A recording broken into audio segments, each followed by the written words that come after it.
In our modern world, we put celebrities on pedestals and we take great pleasure in ripping them down. Is Meghan to blame? Is it Harry? Have they been unfair to the Queen? It looks spoiled. It looks hypocritical. The goldfish bowl of royal life is not for everybody, and it clearly wasn't for Meghan Markle. She felt stifled in the royal family, and she was determined that she was going to do it her way, and my goodness, she has done. Harry and Meghan will make an insane amount of money. Together, they are the most potent royal couple in the world. People welcomed her in. She was a star. It was the Markle sparkle. And all the stuff with her family, her father. I'm really disappointed I haven't seen my grandson. They want to say it's the media's fault. They want to say that it's Harry's fractured relationship with his brother. Then it became the diva duchess. Why is she a diva? Why? Was she pulling Harry out? Did she force his hand? Pick your villains, pick your heroes. They're all there. Do you think they walked away or were they pushed away? Maybe they just looked around at the rest of the royal family and just thought, that's not what we want. This hasn't led to a happy ending. Tonight, an ABC News special, Royal Divide, Harry, Meghan, and the Crown, with Deborah Roberts. The royal family continue to deliver new storylines that we've not experienced before. Once Meghan and I were married, we were excited, we were hopeful, and we were here to serve. For those reasons, it brings me great sadness that it has come to this. This is a great, great story. The decision that I have made for my wife and I to step back is not one I made lightly. There was so many months of talks after so many years of challenges. Hang on, Harry. Where are you going? You're great. They're all family without you. No, don't do it. Harry has abdicated from his royal role. It was everywhere and it went around the world in an instant. Príncipe Harry y Meghan. I mean, this is like something straight out of The Crown. You reap what you sow, sister. A family fighting, two brothers butting heads. Maybe the in-law women don't get along with each other. Their grandmother's getting frustrated. Dad doesn't know what to do. Hello? That goes on in every house. That's what makes this so good. We have chosen to make a transition this year in starting to carve out a progressive new role within this institution. The palace were in utter panic mode. You take Prince Harry out of the royal family, you're taking the jewel out of the crown of the royal family. This was a complete shocker. What is the mood there in London right now? I thought, oh my God, they've quit? We now plan to balance our time between the United Kingdom and North America. And I know I haven't always gotten it right, but as far as this goes, there really was no other option. It was kind of dropping a nuclear bomb in the middle of the Queen's lap. And then all of a sudden, it was like, whoa, nobody in the royal family knows? This is like dysfunctional beyond belief. Some of the people that were there cheering them on the day of the wedding feel like this was a step too far. They put it out on Instagram, having just returned from a 6-week break in Canada. A couple that we knew weren't happy. Realising, having a glimpse of what life could be like outside of the bubble in London and saying, you know what, we're going to do this. This is what we want to do. They've come across as rather precious, spoilt millennials, throwing the toys out of the pram because it's not exactly what she wanted or they wanted as a couple. Harry and Meghan, in the eyes of the public, said, oh, actually, we just want the good parts. And we don't want to do all of this sort of boring pomp and pageantry. The public doesn't want them on yachts in the south of France with Elton John, because that's not what it means to be royal here. She probably has the sort of fairy tale view that we have, only to find that once she becomes involved with Harry, it's not a fairy tale.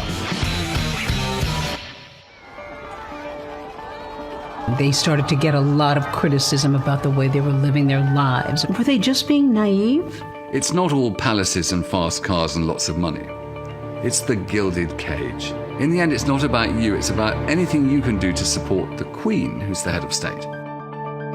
For Prince Harry to make the decision to say, I'm stepping back, I don't want to be a royal, that is an enormous slap in the face for the royal family as an institution itself. So Harry was, if you like, summoned to see the boss of the family. There was then a summit at Sandringham. It was a 2-hour meeting with Harry, the Queen, Charles, and William. Harry, I heard, was extremely nervous before he went in there. He hoped that going in there he was going to see his 93-year-old grandmother, who was always had a soft spot for him, but there was a strong chance that behind that door was also a very angry monarch. And there they began to hash out what this new role for Harry's going to be. Who's going to pay for what kind of security you're going to have, where you're going to live, how many times you're coming home, what are your titles going to be, all that sort of stuff. Because they take money out of the sovereign grant, which is taxpayer money used to pay for the royal family. People in this country feel they have an ownership. So there's this sense that they should not be freeloading royals. And then came this sort of unprecedented statement from the Queen. Although we would have preferred them to remain full-time working members of the royal family, we respect and understand their wish to live a more independent life as a family, while remaining a valued part of my family. She repeated this word family 8 times in her statement. So the tone was more grandmotherly than sovereign. We support you, Harry. We're disappointed, but we want what's best for you. That is unprecedented. It was her saying, this is my family, we're sorting it out. But essentially that Harry and Meghan had got what they wanted. Harry and Meghan got what they wanted, but at a price. Our hope was to continue serving the Queen, the Commonwealth, and my military associations, but without public funding. Unfortunately, that wasn't possible. She loves Harry, but when it comes to the decisions about the future of the crown, she's ruthless. And that's the big thing that people wanted to see, like the Queen came down with the hammer. She's 93 years old. She has been known to be tough, but yet she sounded very grandmotherly. But you can be lovingly tough, and in a very short period of time, a decision had been made by the Queen. Tonight, everyone looking at the clues in the Queen's words. Taking away the HRH titles, removing public money, they're no longer working members of the royal family because the Queen's not allowing it. I've accepted this, knowing that it doesn't change who I am or how committed I am. But I hope that helps you understand what it had come to, that I would step my family back from all I have ever known. I think despite our surprise at the way in which this news was delivered, the signs were there all along. We saw it when we were on the royal tour with them around Australia. Harry was not his usual self. He wasn't chatty, he wasn't calm and relaxed. He was kind of angry. The documentary that Meghan and Harry did with ITV clearly showed two people in a very fragile state. Meghan said that this wasn't what she expected. It's not enough to just survive something, right? Like, that's not the point of life. You've got to thrive, you've got to feel happy. It became clear now in retrospect, this is only going to go on for so long. It's a very real thing to be going through behind the scenes. They wanted privacy for their lives. You know, the way they introduced Archie was different. He wasn't given the title of Prince Archie. He was just Baby Archie. That was a clue. They'd reached a point where they knew that they had to make change quickly, or it could have major damage on their lives or even their mental health. Royal watchers are losing their minds, apparently. The backlash against the Duke and Duchess of Sussex decision has created enormous divisions. It's been very divisive. They are human. But they keep having problems. They keep doing the same silly things over and over again. Silly. Is she the victim or is she the villain? Is she the woman who stole the people's prince? For me, maybe Meghan is the woman that set Harry free. Meghan has, if you like, given Harry the confidence and the courage to take the biggest gamble in his entire life. Next, Megxit and the media. The press in this country have made Meghan's life a living hell. Meghan is being blamed.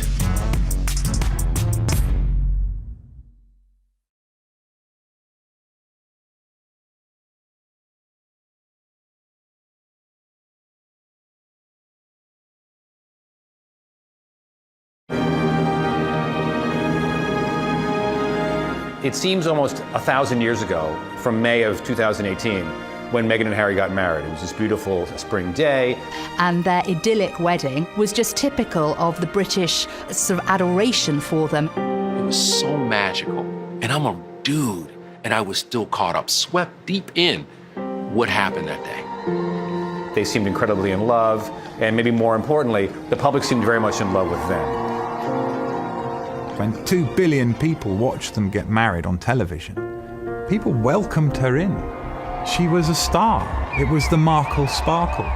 But almost immediately after the doors closed on the church, the relationship between Meghan and particularly the British press began to sour. I just think she's a slight social climber, I'm afraid. Meghan spent more than £1 million just on her clothes. Meghan Markle just can't seem to hold on to employees. And they started talking about her being demanding, spending too much money, not caring about her royal duties, bossing Harry around. And over time, Harry and Meghan became very sensitive to these stories. We now live in an era where one negative story can become thousands of negative stories within minutes. There's the expensive wedding, there's the American expensive baby shower, and there is the renovation of a place called Frogmore Cottage. The royals are not celebrities, they're public servants. They're paid for by the British taxpayer. But then they took $3 million of public money to renovate Frogmore. That was controversial. What was even worse was then when they started to be preaching about doing our bit to save the planet. It's a race against time, and one in which we are losing. There was Harry on one hand who was talking about climate change. No one can deny science. But then, in the other, he was going on private jets to attend Google summits in Italy. I think the idea of being carbon footprint crusaders and then turning up in your private jet, that's shooting fish in a barrel for the press. Don't do that, it's dumb, right? So it's diva-ish behavior, basically, that the British press is accusing them of. And then when Archie was born, it was very strange that there was this kind of secrecy around the birth. People are scratching their heads going, why are you being so cloak and dagger? The Princess of Hugs is now saying, step away from me, like this is private, this is only about me. Funny that, because her wedding wasn't only about her. There was uproar in the British media about them not doing the grand moment on the steps of the Lindo wing like Kate did. She just had this baby. She's sitting in the hospital and she's like, you want me to go out there and do the dance for the press? Not happening, my brother. How much of a big deal is this? Ordinary people share the photos of their kids too. Why won't you do that, right? We covered your wedding, now show us the baby. It seemed ungrateful. Harry and Meghan changed a tradition and they released a photo with the Queen, with Prince Philip, with Meghan's mother Doria. These key moments that have happened in their lives have been shared on Instagram instead. We're in this world now where the press is being bypassed and they can't bear it, so they just need to be as sort of sensational as possible. The criticism started, oh, she's opening her own car doors, you know, she doesn't understand royal protocol, she's talking too much, she's not talking enough. She was under the most unbelievable level of scrutiny. My British friend said to me, I'm sure he's great, but you shouldn't do it because the British tabloids will destroy your life. And all the stuff with her family, her father, her sister. Meghan Markle's family is a disaster. It is that simple. There's no way to get around it. Thomas Markle sitting next to Piers Morgan on British TV. I'm a little embarrassed for them and feeling very sorry for the Queen. Once again, he's exposing things about his daughter. And there's a sense, I think, that she feels that she's been hard done by, that she wasn't given a chance. I never thought that this would be easy, but I thought it would be fair. For me and for my wife, you know, of course there's a lot of stuff that hurts. I will not be bullied into playing a game that killed my mum. He thinks that the press killed his mother, that the sound of a shutter, the camera shutter, reminds him of that horrible time.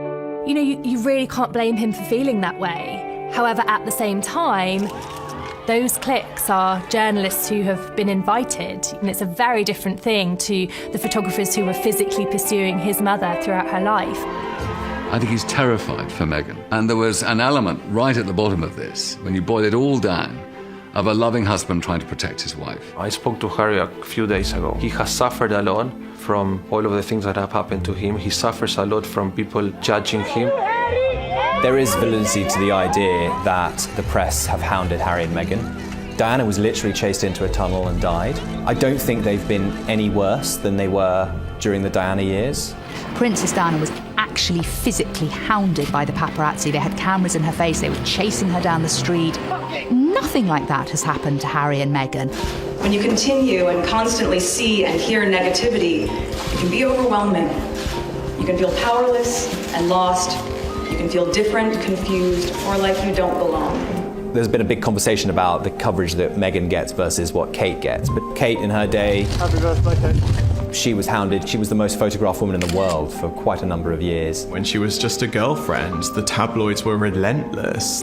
But the difference is with Kate is that when she got married, suddenly she could do no wrong and the papers backed off. With Harry and Meghan, she's still painted out as the villain. She is still Duchess Difficult. And that's a narrative that the tabloids absolutely adore.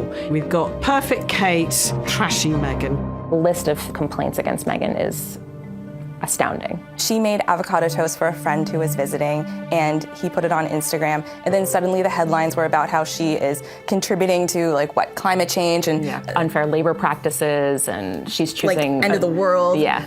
But when Prince William bought Kate an avocado for her morning sickness, oh, that's wonderful. What a wonderful, loving husband. And once again, you see the difference in the way the press treated those two women. You only need to look at some of the coverage that has called Kate a fashion icon for wearing a strapless dress, but then called Meghan vulgar just a few weeks earlier. Vulgar! Her fashion choices raised many eyebrows. It's a disgrace. And it's these sort of discrepancies that have made it quite difficult to understand what it is that the British press have had in for Meghan. So, yeah, I can understand why he's blaming the media, because the media are to blame. Do you think race played a big part here? We saw it in the British press. You know, these tones, these words being used as exotic, or Harry's new girlfriend straight out of Compton. When people say, that's not a racial undertone, that's just racist, isn't it? Let's be honest.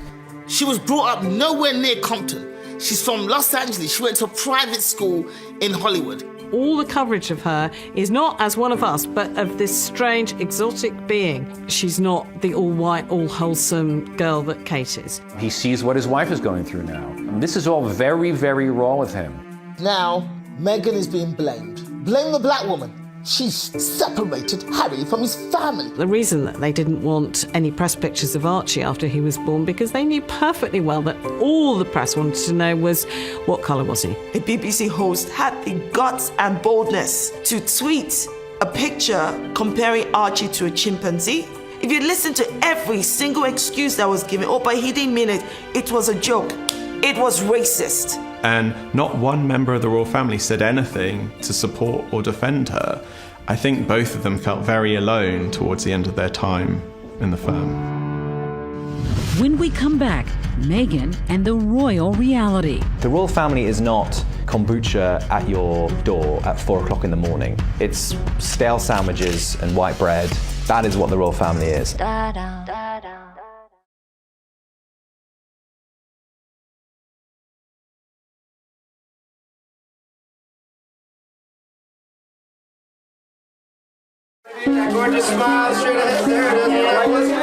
How do you take a self-made woman in her 30s who personified the American dream before she even met Prince Harry, put her into the situation of the royal family, and expect her to be able to breathe? The flip-flop culture is part of just who I am. Hippy-dippy kind of woke avocado toast eating, you know, Pilates and yoga, smoothie. I love my cutoffs and flip-flops and being as relaxed as can be. We kind of think that's weird, all of that, you know? She was a divorcee with 1 million followers on Instagram, an actress, didn't tick a single box of princess-in-waiting material. She wasn't just this clone come to marry Prince Charming. If anybody knows about marrying into an aristocracy, as an American, you do.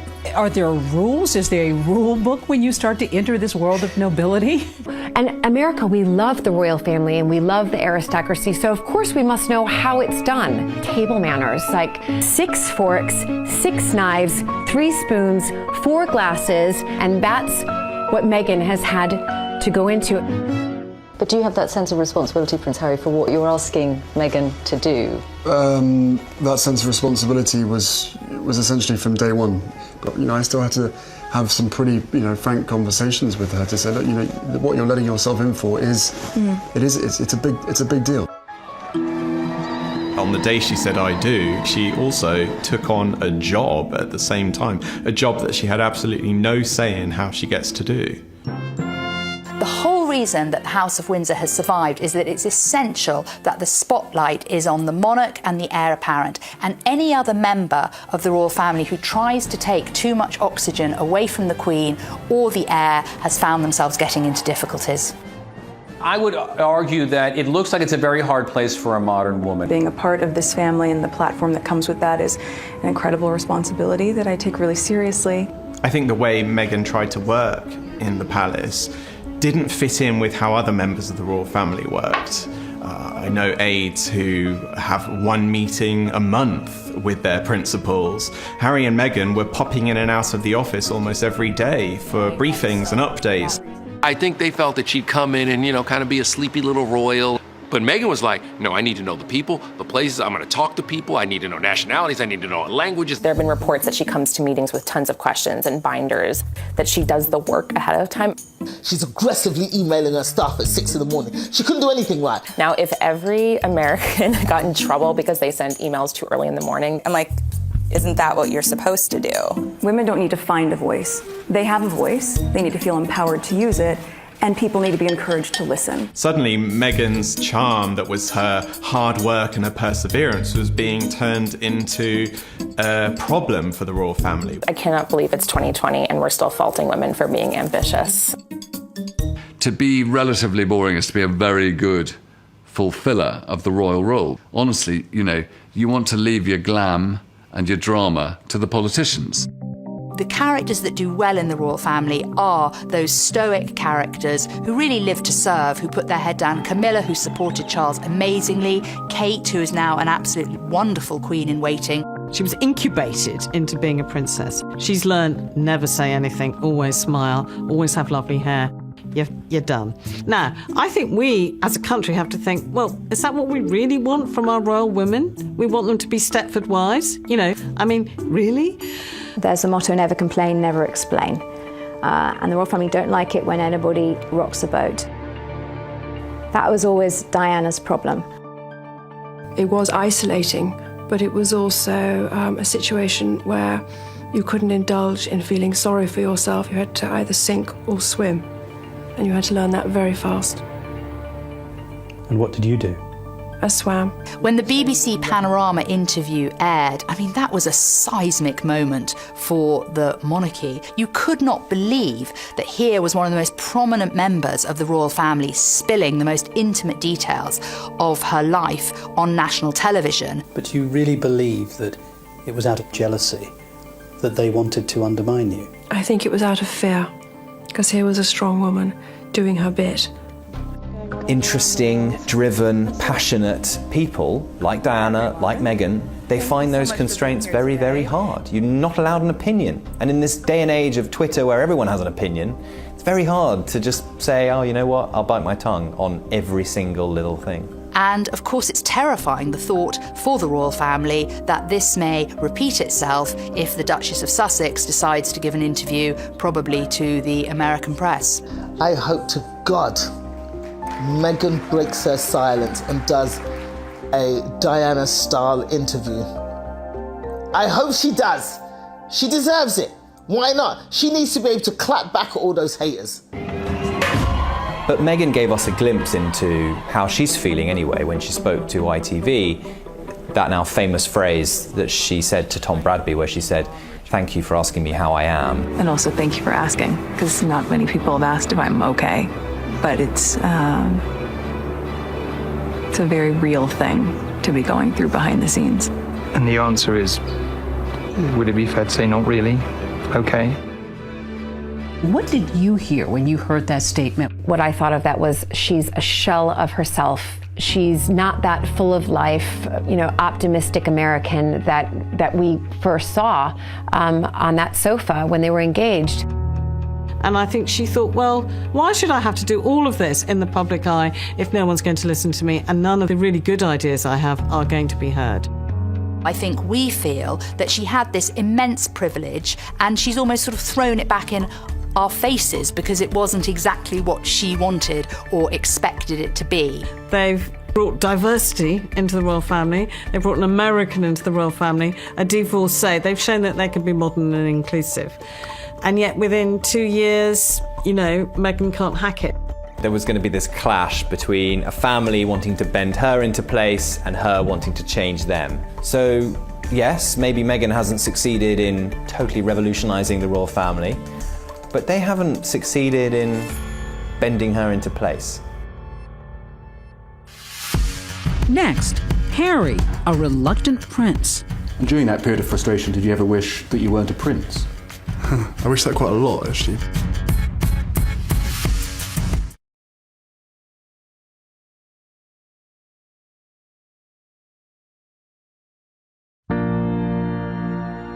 What we've always known with Prince Harry is that he is a reluctant royal. You can take the prince out of Harry, but you can't take the Harry out of Harry. I want you to hear the truth from me, as much as I can share, not as a prince or a duke, but as Harry, the same person that many of you have watched grow up over the last 35 years, but now with a clearer perspective. Now, life is going to be very different for him. Yes, the abdication of royal rank is a huge step for a prince. And he has followed his heart. God knows. He's followed his instincts. My goodness me, it's going to be a challenge making this work. But that is Prince Harry. He doesn't want to be a royal. He's being a father. This is a guy who is trying to protect his cub and his lioness from whatever it takes. He has become an incredible man, the man that his mother would be proud of.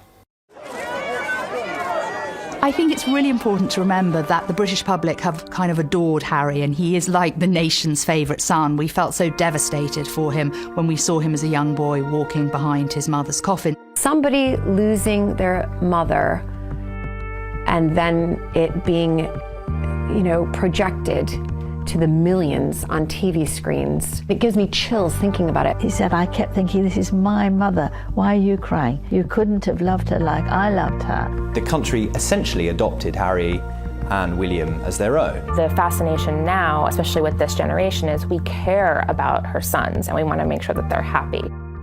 What we saw after Diana's death is that the bond between William and Harry surpassed any brotherly bond. I think for a long time, William and Harry maybe felt like a team outside of the royal family, children of Diana, somehow, different to everybody else. But you simply cannot underestimate how close Harry and William became.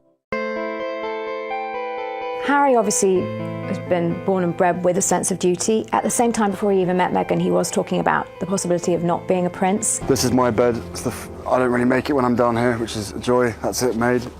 He was in the army for many years. He did 2 tours in Afghanistan. I signed up because I wanted to be one of the lads. This sort of normality for me to be amongst these guys was so important. He talked about going into the army and how that gave him a certain amount of anonymity in some ways, that he was just Harry. And then, while he was out on operations in Afghanistan, somebody says where he is and he's brought home. I think that really hurt him. We saw Harry, for a number of years after leaving the army, almost taking the role of official royal gooseberry. Like the third wheel with Meghan and Will. It would be Harry popping up in the background at all sorts of events. Enter Meghan. Enter Meghan. She's already experienced a life that he wants a slice of. The British are very kind of reticent to do anything drastic, and he kind of needed this American to come and say, no, take what you want in life, be the person you want to be in life. When you have the privilege of meeting him face to face, he doesn't disappoint. He's a life and soul. He's the guy, he's the member of the royal family that if you were going to have a barbecue or a dinner party, he'd be top of your list of invites. In spite of the place that he was giving and all of the benefits and comfort that life has given him, he's one of the most committed and hardworking people that I know. Centre Ballet is a charity that is very special to Harry. It was set up in memory of Princess Diana. I was named the first ambassador for the charity, helping kids with HIV. My commitment to Centre comes from an inspiration from the leader of Centre, which is Prince Harry. Africa is very close to my heart. Obviously, my mother had a soft spot for Africa as well. Sadly, over the last couple of years, Harry and William's relationship has gotten worse. Sometimes to Harry, William is his brother, and other times he's the future king and his boss. And it's always hard to sort of differentiate where the line is. When seeing Harry and Meghan's whirlwind romance unfold, William put the brakes on, or tried to, and said to his brother, look, just take your time. Don't rush into anything. I don't think Harry ever really got over that. There's been a lot of talk in the press about rifts with your brother. How much of that is true? We're brothers. We'll always be brothers. We're certainly on different paths at the moment, but I will always be there for him, and as I know, he'll always be there for me. There's very little that we know about William's reaction to this, and from the conversations I've had with aides, he said very little. I think as a brother, he's been quite hurt at Harry's actions. Harry's decision comes from a very powerful statement he made last year in this ITV documentary when he said, "I will not play the game that killed my mother." Every single time I see a camera, every single time I hear a click, every single time I see a flash, it takes me straight back. How can he live every day with the job that he has if that's the reaction that he's feeling? I think Harry still seems like that guy who was wounded at the age of 12 when his mother died. When I started my public life 12 years ago, I understood the media might be interested in what I did. I can only imagine what you may have heard or perhaps read over the past few weeks. But I was not aware of how overwhelming that attention would become. But the media is a powerful force. In a manner that's been hard to bear. I hope that helps you understand what it had come to. I will be reducing the extent of the public life I've led so far. That I would step my family back from all I have ever known, to take a step forward into what I hope can be a more peaceful life. I could see in his eyes and in his voice that he's on to something really spectacular. There are definite echoes of Princess Diana in the speech that she gave, but you would have thought that rather than repeating this, Harry would have looked at that and seen that it actually didn't work for his mother outside the protection of the royal family, and she was much more vulnerable and much more exposed. Tragically and paradoxically, it makes his story that much more compelling. If he had said it's all behind me, people wouldn't be paying attention. But because he says it's not behind him, he becomes that much more of an ongoing story. So his honesty is almost drawing the attention that he probably doesn't want. Going forward now, if this decision for Harry to step back does nothing else, I hope that it heals that breakdown in relationship between Harry and his brother William. Because unless they reconnect, unless they can continue to be mentors for each other, certainly when Prince William eventually becomes king, he'll be a far lesser king without Harry as his support. Coming up, Harry, Meghan, and money. Who's going to pay for their security?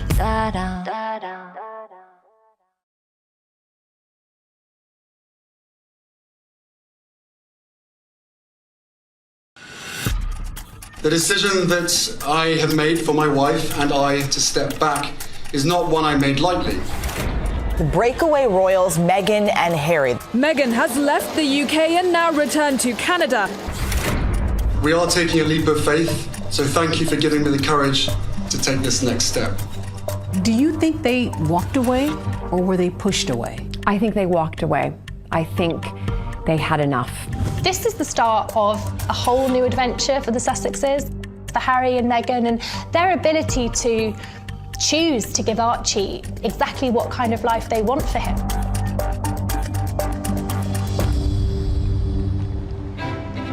Harry and Meghan are living on Vancouver Island, which is in British Columbia, the west coast of Canada. They have been staying there for almost a couple of months now. The couple have been staying in a beautiful waterside mansion. Well, I think Harry and Meghan have already experienced a breath of fresh air in Canada, a place where they are hugely adored. Canadians are really excited about Harry and Meghan moving to Canada. We haven't learned how to play it cool yet. Meghan lived in Toronto during the time that she was acting on Suits. I have been killing it here for the better part of a decade. We're kind here, we're polite. It's not going to be as negative towards them. At the same time, I think Canadians would feel a little bit hurt if Canada was just being used as a halfway house. They thought they could have a halfway house, but they were told, no way, you're out. The Queen had to rule decisively, taking away the HRH titles, removing publicly funded money, making them pay back about $4 million of money that was spent renovating their house. This is not an easy ride for Meghan and Harry. But I will tell you this, here's what they will gain. Harry and Meghan will make an extremely insane amount of money. That first Meghan and Harry interview is worth millions. And also, Harry has received a lot of money from his mother, grandmother, his father is still one of the wealthiest people on this planet. So the money's never gonna dry up. What I hope will happen is they will use their celebrity, they will use their charm and good looks and whatever to raise money from people all over the world. I think that him and Meghan together, from that platform that they are creating, are going to be very important in the history of making the world a better place. Meghan and Harry's decision to step away from the royal family only enhanced their brand potency. They're now famous and culturally symbolic in a way that no other royals have ever really been. The problem that the Queen has is she has to protect the royal brand, and it has immense prestige. Yeah, there have been huge conflicts of interest when royals have tried to monetize the brand. I'm so unconventional that instead of serving tea, I serve ocean spray granapple juice drink. We've had Fergie with some rather strange commercial adventures. 我是 Peter Phillips. If Peter Phillips, the grandson of the Queen, is allowed to go to China and film a milk commercial, I think Harry and Meghan getting involved in philanthropic-related projects for Netflix or Apple TV is not going to be a problem. I don't think Prince Harry means he's going to become a brand ambassador for Rolex. Harry can still raise all the money he needs for Africa and the Invictus Games. Meghan can do all the things she wants to do now on a regular basis. She can be Angelina Jolie, a nice version. The last remaining question for Canadians is who's going to pay for their security? Canadians are very particular about taxes and money and where it's going. Estimates for Harry and Meghan's security have come in at anything from $1.3 million to $8 million. Everybody's talking about, will they be able to pay for their security? You're damn right they'll be able to pay for their security. And they could pay for yours too. I think that actually Harry and Meghan are going to get into more difficulties with paparazzi. There'll be less of an organised structure around them every time they go to an event. We saw it with Harry's mother, Diana, Princess of Wales. Photographers chased Diana, not to get a picture of Diana. They chased Diana to get a picture of Diana in her current emotional mood. That's what's going to go on with Meghan. At every single moment in their lives, whether it's the first major commercial deal or their next child, every single moment will be tracked. The idea that by somehow stepping back from the royal family, they're going to somehow regain control of their privacy is tragically a fool's errand. That's just not going to happen. In fact, it's going to get worse. UK photographers have traveled and camped out in Vancouver Island for weeks now, so they still will be photographed in Canada. He wants to live a normal life, as normal as his life is going to be, right? Because when you have 1,000 paparazzis outside your house in Canada waiting to get one picture of your son, that's not very, very normal. Next, a monarch and her grandson. Would the British public welcome them back? I think the British public will always welcome Harry back.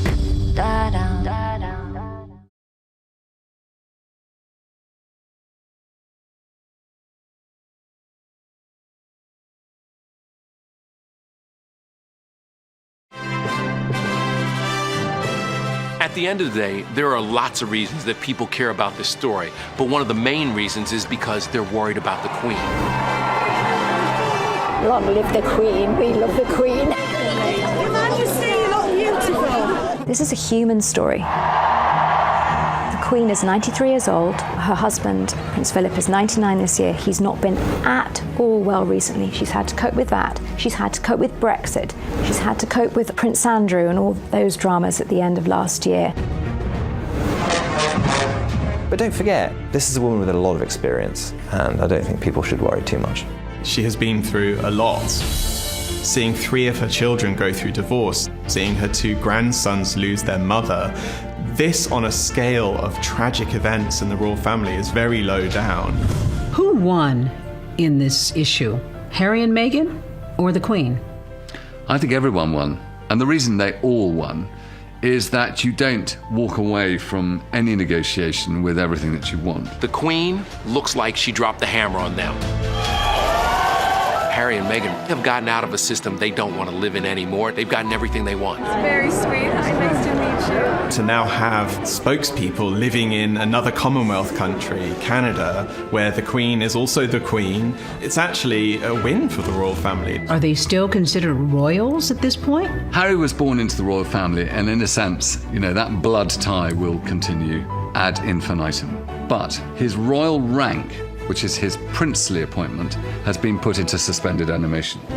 Going forward, they don't have that kind of ethereal, everlasting, eternal magic that the royal family gives you. The Queen seemed to intimate that in about a year's time, we will see how this is all going. Is this kind of a trial separation, as it were? Well, I think there's a view that they will come back to look at how it's working in a year's time. I think we'll look back in 6 months' time and realise that not much has actually changed.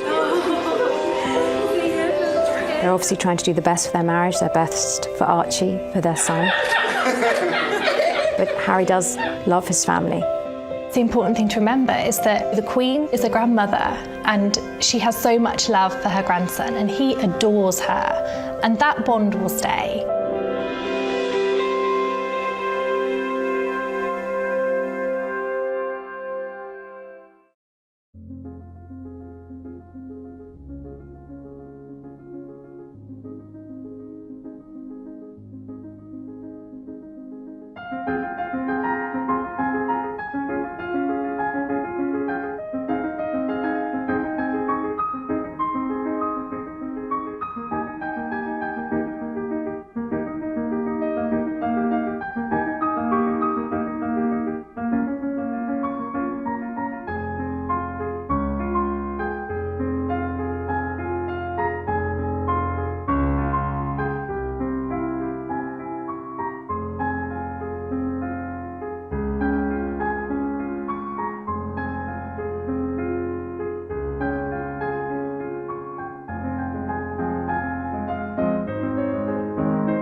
sure he's great. But you shouldn't do it, because the British tabloids will destroy your life. And all the stuff with her family, her father, her sister. Meghan Markle's family is a disaster. It is that simple. There's no way to get around it. Thomas Markle sitting next to Piers Morgan on British TV. I'm a little embarrassed for them and feeling very sorry for the Queen. Once again, he's exposing things about his daughter. And there's a sense.